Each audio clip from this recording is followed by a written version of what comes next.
Man United have beaten Palace 2-1. 2-1, yeah? From losing 1-0, getting cooked in the first half to somehow winning, right? That is the most Man United performance you will ever see, yeah? The players have absolutely saved Ruben Amorim. And let's talk about the first half, yeah? Before I say anything, like, subscribe, and make sure you comment telling me what you think in it. That first half was utter trash. It was awful. Complete domination from Palace. Every single time, Zirkzee couldn't control the ball. Every single player, not just him, every single player was misplacing passes, was not able to hold it within 2 seconds because the Palace players were on them straight away. Despite playing 3 days ago against Strasbourg, we should be way more fitter and we should be performing much better. Much better. Yet Palace looked like the dominant side in the first half. I'm surprised it wasn't 3-0. Mateta had a 1v1 long ball to De Ligt. De Ligt clears it with his head. It deflects off Lenny Yoro, and Mateta is through, hits it wide. There was also a chance where Wharton had a shot with his right foot outside. No, it was inside the box, actually, straight at the goalkeeper. Lemons gives it to Bruno. Bruno tries to turn. Wharton nicks it off him. And then Bruno proceeds to slip. Muniz is overlapping. Cross comes in.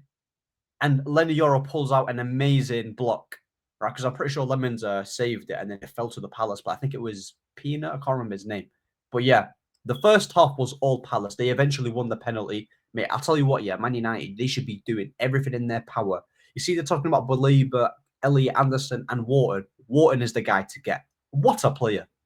That pass that he gave to Mateta where he forced Lenny Yoro to make the foul was unbelievable. Cut through about 4 or 5 players with that pass.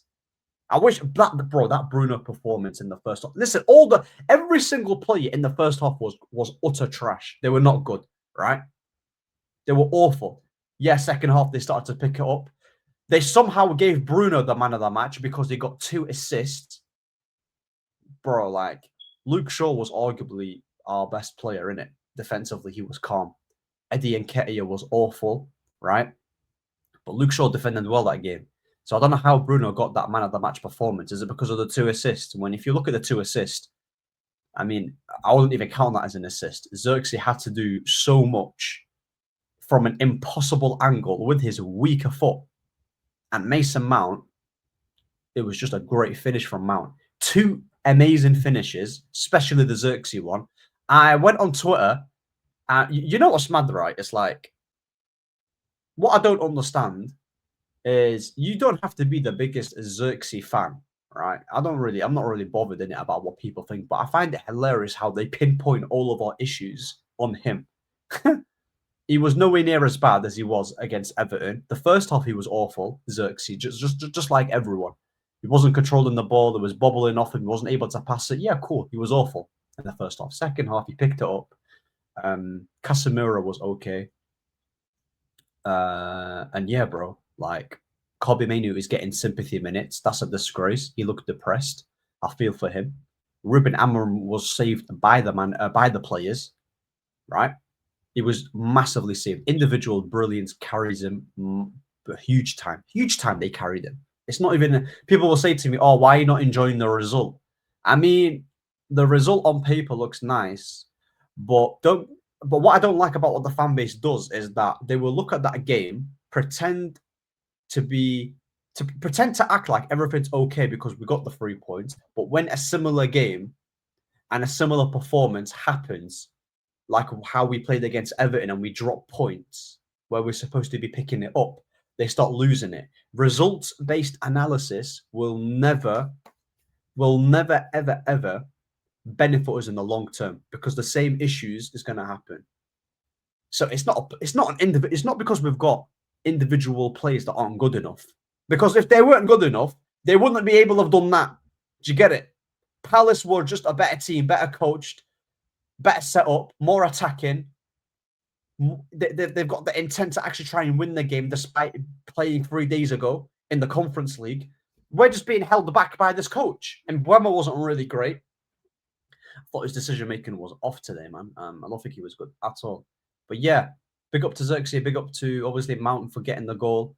And yeah, like 3 points is 3 points. I'll take it. But bro, that performance was shocking me. If we play like that anytime soon, which we will have a similar performance. I said it. Someone said to me, "Are we beating Palace?"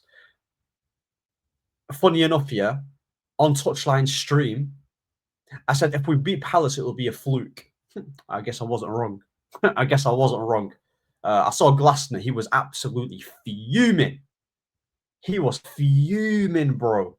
Yeah, and I don't really blame him. Imagine watching your team dominate a team convincingly, yeah, and still not, and you're down by 2 goals. Palace plays completely just like you can tell in it that the game that they played 3 days ago started to take in. It took a lot of an effect in the second half because they died. It didn't like I wasn't really worried about Palace. As soon as we got the 2 goals, I didn't really think that they was gonna concede. Do you get it? They didn't really pose that much of a threat in the second half. And we did enough to try and like shithouse the win, smash and grab.